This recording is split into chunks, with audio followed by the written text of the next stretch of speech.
The Private Label Pod with your host Paul Mooney, brought to you by Private Label People. You just listen and leave the rest up to us. Hello everybody, welcome to the Private Label Pod, episode 8. I'm Paul Mooney. We sat down once again with Robert Rickey today.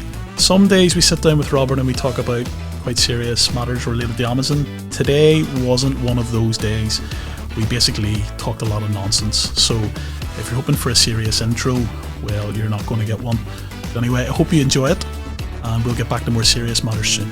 Get involved, have your say, ask us a question, or leave us a voice message by heading on over to privatelabelpeople.com/podcast. We are here in our St. Field office, or as one of our members actually called it recently, our Stainfield office, which I thought was fantastic. And I've got Robert with me here today. Robert, I'm going to have to start off by apologising because I was late for work this morning, and when I tell you why, it'll really come as no surprise. That sounds fantastic. Now I actually do want to hear this. I've moved on from, I thought we were going down the line at the Stainfield office, but now I actually want to hear why you were late. Well, so I was taking my daughters to work. Sorry, to work. To school. Slave labour. We're getting to slave labour now. You beat me to that one. Absolutely. I was taking them to their school this morning, and it's about an hour's commute from my house to the school. And when I got to the school, my youngest daughter said to me, "Where's my school bag?" And I said, "Well, you left it out of the house." And she went, "No, I didn't." So I had to then drive all the way back, which was another hour, and then back to the school. So that was fantastic. But on the way, something amazing occurred. Okay. That made so there was a positive thing out of it. Well, it made it all worthwhile, and I came across a sticker, which I took a photo of on the back of a car.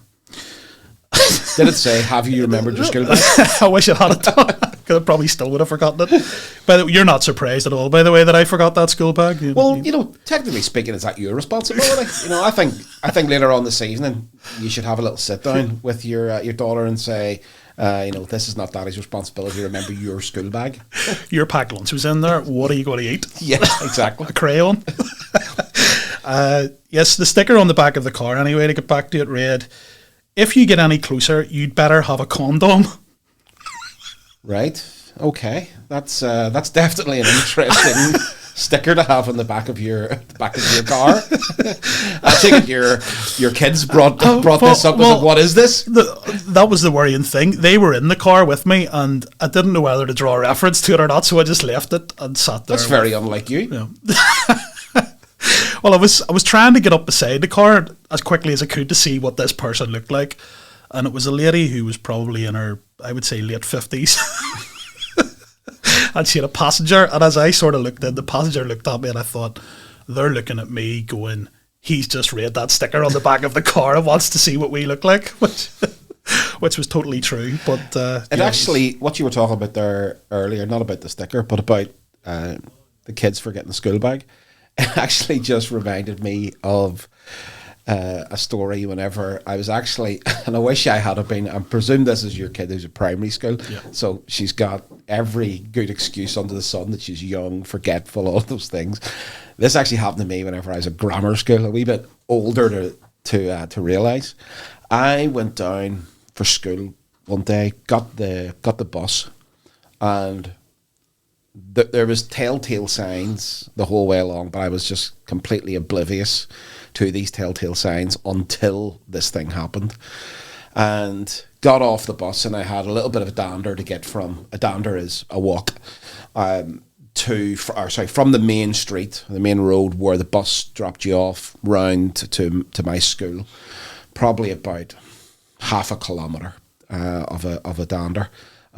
As I walked round and I looked at the school building, and I wasn't exactly early, I wasn't exactly late, I hadn't forgotten my school bag, but what I had forgotten was that school didn't come back until the next day. So I came back from a holiday, like Easter or something like that, one day early. There I was, suited and booted in my uniform with a school bag on at like 8:30 in the morning, and nobody else there. Classic. You also said two words there, and you explained one of them being a dander, yes, into a walk. And then I was going, people probably think he's talking about a sort of a frying pan that people use to cook things in now. A wok.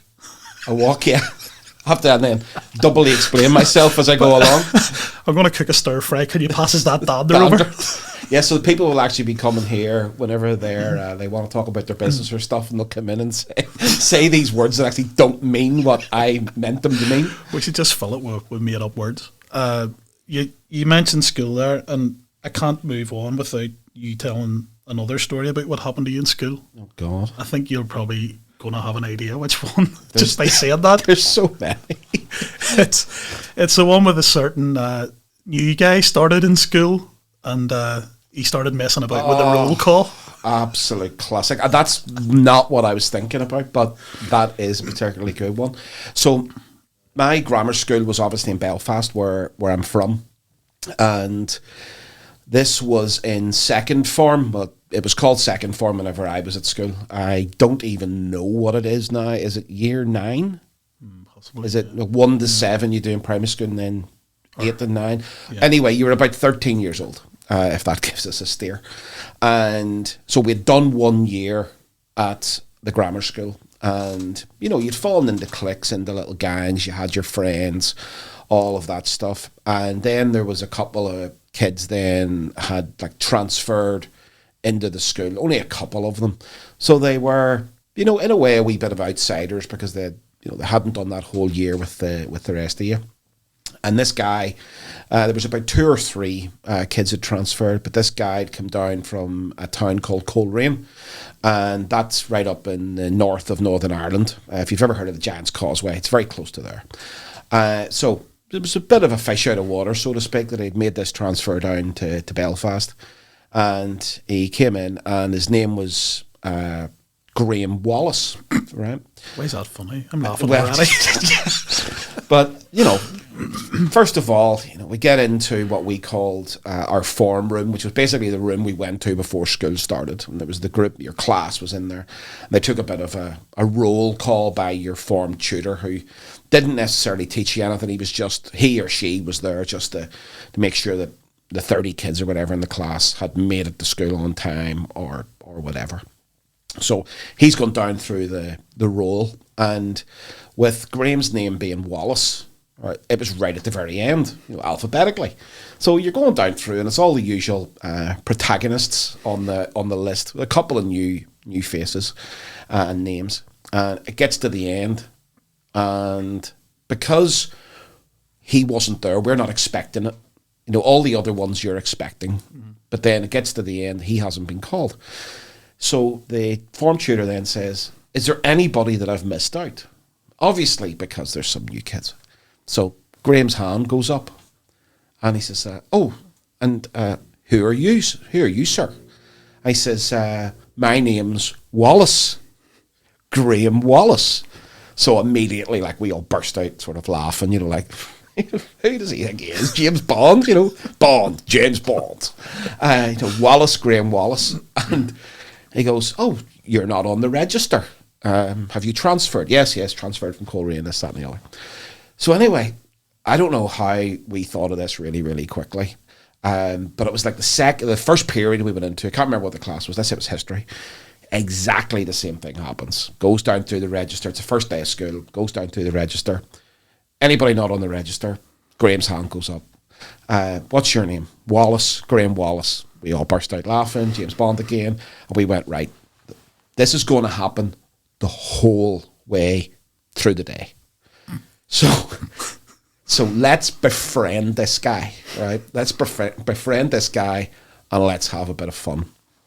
So in between that first period of history or whatever it was, and the second period of, say, geography, we says, hey, Graham, how's it going? You're not going to be in any of these registers, right? You need to give a completely fictitious name here, right? Well, what name will I give? Now, bear in mind, we've got about 5 minutes to go from one room to the other to the next class, and I'm laughing myself now.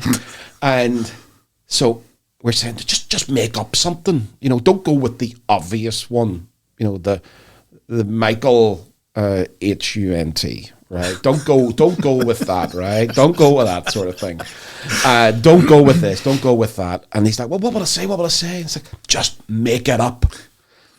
So we get into the next classroom, and I actually believe it was mathematics, because I remember the teacher was Mr. Stevenson, who's another fantastic story. But we get in, and he goes through the roll the whole way right through. Is there anybody that I haven't called? Graham's hand goes up, and he says, who are you? And he says, my name, oh God, my name is Bluffcoat, Jockadine Bluffcoat.